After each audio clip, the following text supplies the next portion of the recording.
Coffee with Crawford comes to you this morning in video form. I didn't have time to write anything. I had a cardiologist appointment this morning.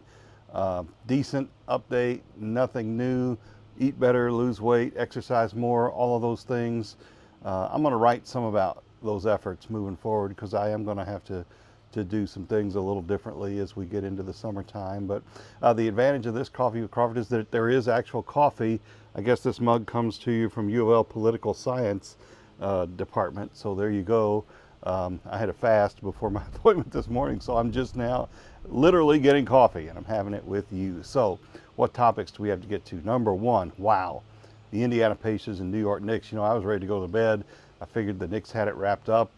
Pacers make a three, and they keep on making threes, 8 in a row. I've never seen anything like it. That was the game of the year. College, pro, high school, anything. That was the best basketball game I've seen this year, and it's going to be interesting to see if they can top it.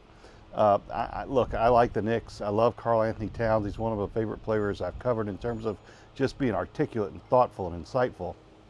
But what the Pacers did was remarkable. So that series is going to be a lot of fun. We're going to see a lot more dramatic things happen in that matchup. Item number two, getting ready to head out and see Lloyd Gardner. He's at the Fraser History Museum. If you're watching this and it's before 1 o'clock on Thursday, you have time to get out there. He's out there. He's brought some of his memorabilia and stuff from the old Kentucky Colonels. And really, the thing that gets me about the Colonels is they had a chance, like the Pacers, to become an NBA team. They were one of the best teams in the league and would have joined the NBA in the upper echelon of that league. But instead, John Y. Brown, the owner at the time, didn't get the deal he wanted, wanted more investors from the city, didn't get it, and he decided instead to just fold it up.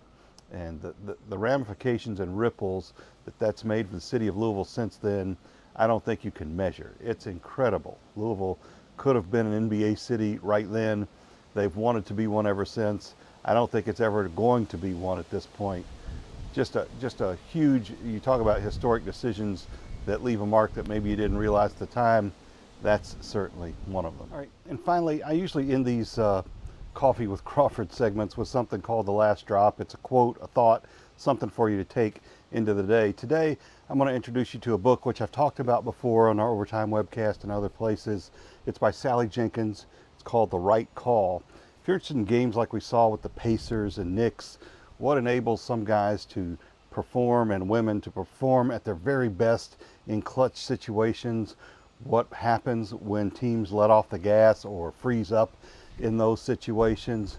This book really is the best one I've read at giving a complete overview of what it is that allows athletes to compete at an elite level, what keeps them from competing at an elite level sometimes.